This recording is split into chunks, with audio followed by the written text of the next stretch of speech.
Dieu est mort. Ces trois mots ont ébranlé les fondations de la pensée occidentale et continuent de résonner aujourd'hui, plus d'un siècle après qu'un philosophe allemand les a prononcés. Ce philosophe, c'est Friedrich Nietzsche. Dieu est mort, la morale absolue s'effondre, et vous êtes le seul architecte de vos valeurs. Bienvenue dans l'univers vertigineux de Friedrich Nietzsche, le philosophe qui a dynamité les fondations de la pensée occidentale au XIXe siècle, et dont les idées explosives continuent de secouer notre monde moderne. Qui était vraiment cet homme qui a déclaré la mort de Dieu? Un fou? Un génie? Un prophète? Dans ce podcast, nous allons plonger dans la vie tumultueuse et les idées révolutionnaires de Friedrich Nietzsche. Partie 1. L'enfance du philosophe, 1844-1858. Notre histoire commence le 15 octobre 1844, dans un petit village de Saxe, nommé Röcken. Friedrich Wilhelm Nietzsche vient au monde dans une famille profondément religieuse. Son père, Karl Ludwig Nietzsche, est le pasteur luthérien du village. Sa mère, Franziska, est elle aussi issue d'une lignée de pasteurs. Le jeune Friedrich grandit donc dans une atmosphère empreinte de piété et de rigueur morale. Mais le destin va rapidement frapper. En 1849, alors que Friedrich n'a que 5 ans, son père décède d'une maladie cérébrale. Cette perte précoce marquera profondément le futur philosophe. 1 an plus tard, son jeune frère Joseph meurt également. Friedrich se retrouve seul avec sa mère, sa sœur Elisabeth et ses 2 tantes paternelles. Ces tragédies précoces façonnent le caractère du jeune Nietzsche. Il devient un enfant sérieux, studieux, surnommé « le petit pasteur » par ses camarades d'école. Mais derrière cette façade de piété, un esprit critique commence déjà à se former. Plus tard, Nietzsche écrira « J'ai commencé à réfléchir sur les problèmes de l'origine du mal à un âge où le cœur alterne entre les jeux d'enfant et Dieu. Cette enfance marquée par la mort et la religion posera les bases de la future philosophie de Nietzsche. » Sa critique acerbe du christianisme et sa réflexion sur la mort de Dieu trouvent leurs racines dans ses premières années. Mais pour l'instant, le jeune Friedrich est encore loin de devenir le philosophe iconoclaste que nous connaissons.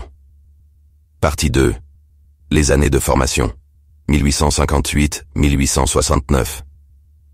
En 1858, à l'âge de 14 ans, Nietzsche obtient une bourse pour étudier à la prestigieuse école de Pforta. C'est là que son esprit brillant va véritablement s'épanouir. Il excelle dans ses études, en particulier en langues anciennes et en littérature. C'est aussi à Pforta que Nietzsche commence à s'éloigner de la foi de son enfance. Il lit avidement les philosophes grecs, en particulier les présocratiques, qui influenceront profondément sa pensée. Après Pforta, Nietzsche entre à l'université de Bonn en 1864 pour étudier la théologie et la philologie classique. Mais rapidement, ses doutes sur la religion prennent le dessus. Le jeune étudiant se trouve de plus en plus en désaccord avec les dogmes chrétiens qu'on lui enseigne. Un jour, alors qu'il est assis dans un amphithéâtre bondé, écoutant un cours sur l'histoire de l'Église, Nietzsche a une révélation. Il réalise soudain que sa quête de vérité l'éloigne inévitablement de la foi de son enfance. Ce moment est à la fois libérateur et déchirant. Libérateur, car il sent qu'il peut enfin penser librement. Déchirant, car il sait que cette décision le séparera de sa famille et de tout ce qui lui était familier. C'est avec un mélange d'excitation et d'appréhension qu'il écrit à son ami de Seine. « J'en suis arrivé à la conclusion que Dieu n'existe pas. » Ces mots, couchés sur le papier, marquent un tournant décisif dans la vie de Nietzsche. Il abandonne la théologie pour se consacrer entièrement à la philologie. Cette perte de la foi est un moment crucial. Elle marque le début d'une quête philosophique qui durera toute sa vie. Nietzsche se trouve face à un défi monumental.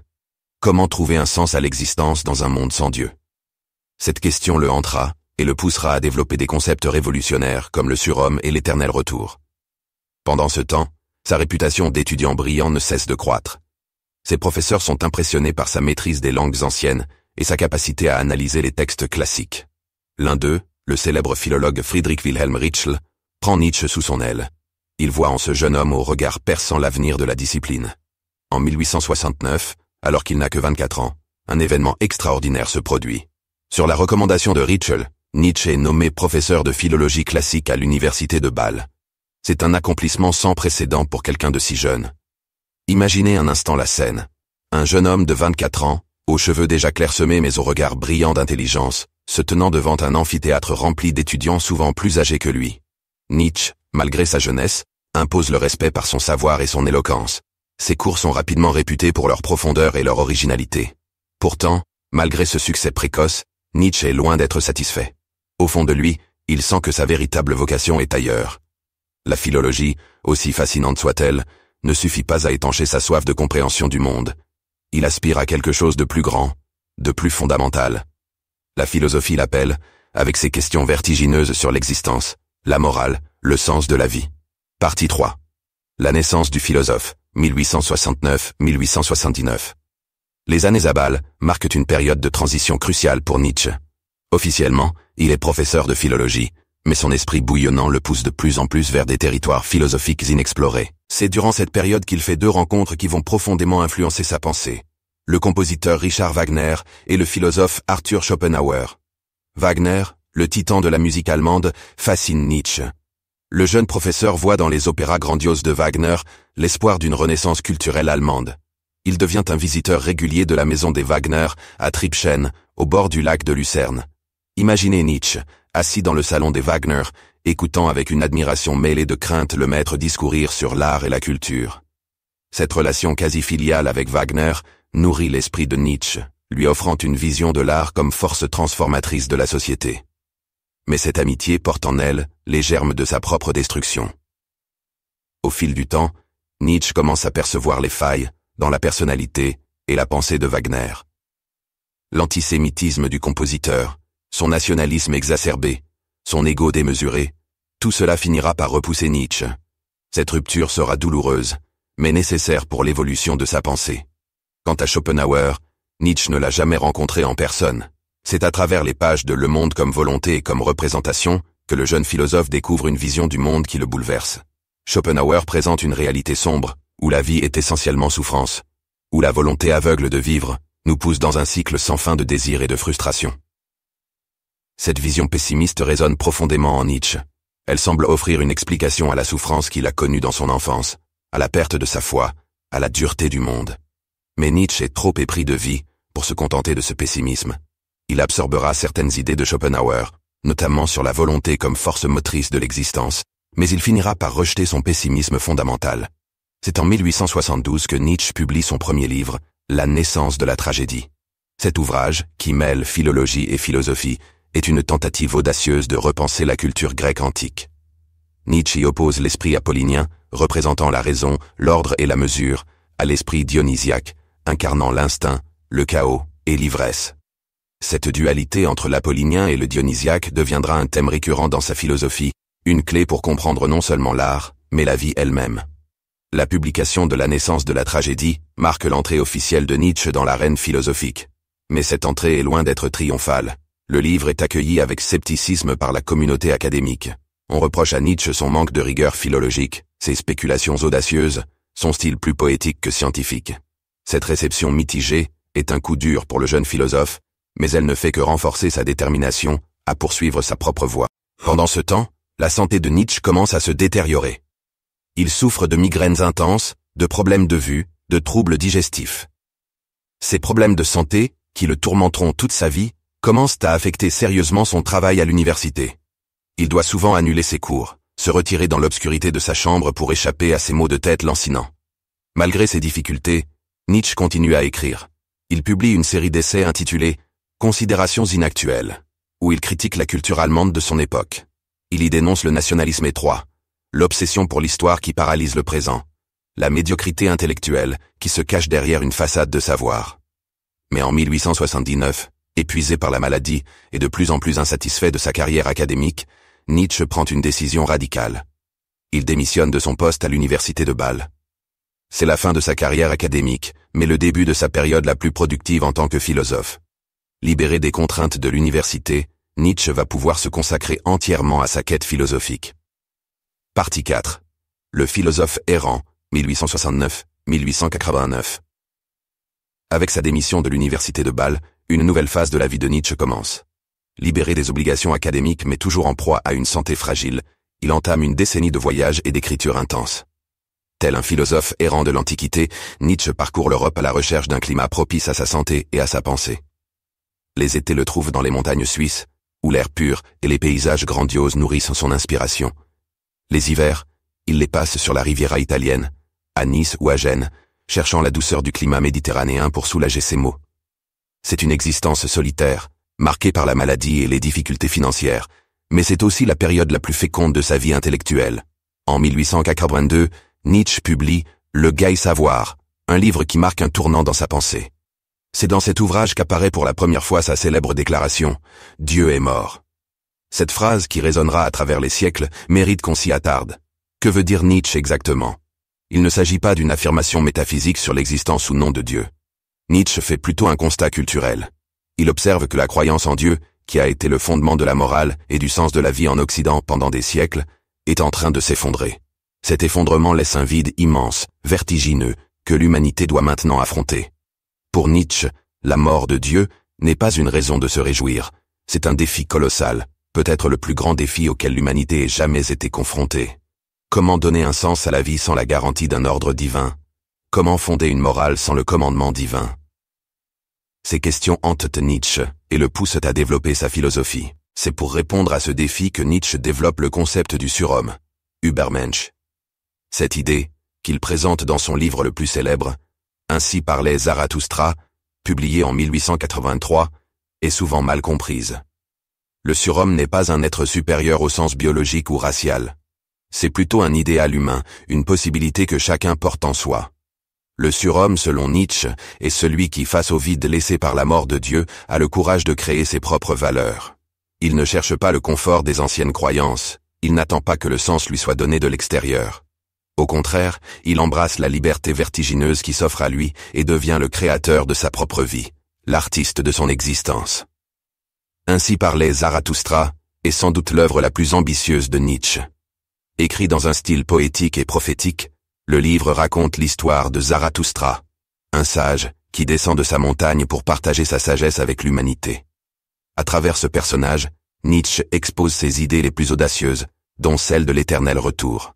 L'éternel retour est peut-être le concept le plus troublant de Nietzsche. Il nous invite à imaginer que notre vie se répétera exactement de la même manière pour l'éternité. Chaque joie, chaque peine, chaque moment d'ennui ou d'extase, nous les revivrons encore et encore, sans fin. Face à cette perspective, accepterions-nous joyeusement de revivre chaque instant de notre vie? Cette pensée est à la fois terrifiante et exaltante. Elle nous pousse à vivre chaque moment comme s'il devait se répéter éternellement. C'est un appel à l'affirmation totale de la vie, à l'acceptation joyeuse de notre destin. Amor fati, l'amour du destin, devient le mot d'ordre de Nietzsche. Parallèlement à ses réflexions sur le sens de la vie, Nietzsche développe sa critique de la morale traditionnelle.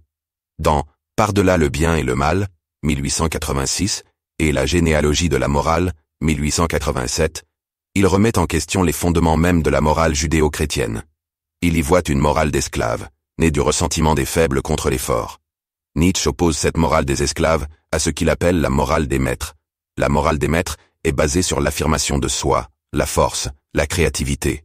Elle dit oui à la vie dans toute sa complexité, plutôt que de chercher à la nier ou à la diminuer. Cette analyse provocante de la morale reste l'une des contributions les plus discutées et les plus influentes de Nietzsche à la philosophie. Mais malgré cette productivité intellectuelle extraordinaire, ces années sont difficiles pour Nietzsche. Sa santé continue de se détériorer. Il souffre de solitude, incompris par ses contemporains. Ses livres se vendent mal. Il écrit dans une lettre à un ami « Pour qui est-ce que j'écris? Je n'ai pas de lecteur.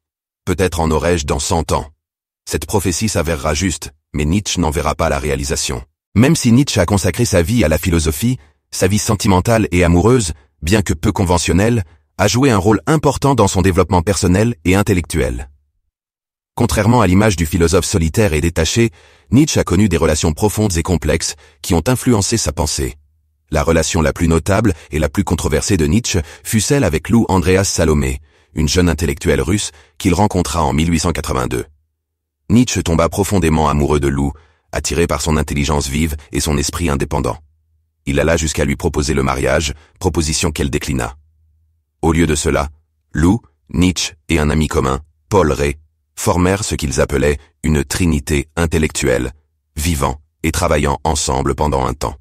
Cette relation, bien que platonique, eut un impact profond sur Nietzsche. L'intensité de ses sentiments pour Lou et la douleur de son rejet se reflètent dans certains de ses écrits de cette période. C'est notamment après cette expérience qu'il développa plus profondément ses idées sur l'amour et les relations amoureuses dans des œuvres comme Ainsi parlait Zarathustra. Il est également important de mentionner la relation de Nietzsche avec Cosima Wagner, l'épouse de Richard Wagner. Bien que cette relation soit restée platonique, Nietzsche éprouvait une profonde admiration pour Cosima, qui représentait pour lui un idéal féminin d'intelligence et de culture. La vie amoureuse de Nietzsche, marquée par des passions non réciproques et des relations complexes, a sans doute contribué à façonner sa vision de l'amour comme une force à la fois créatrice et destructrice. Son expérience personnelle a nourri sa réflexion sur les dynamiques de pouvoir dans les relations, l'individualité et la quête de l'épanouissement personnel au-delà des conventions sociales.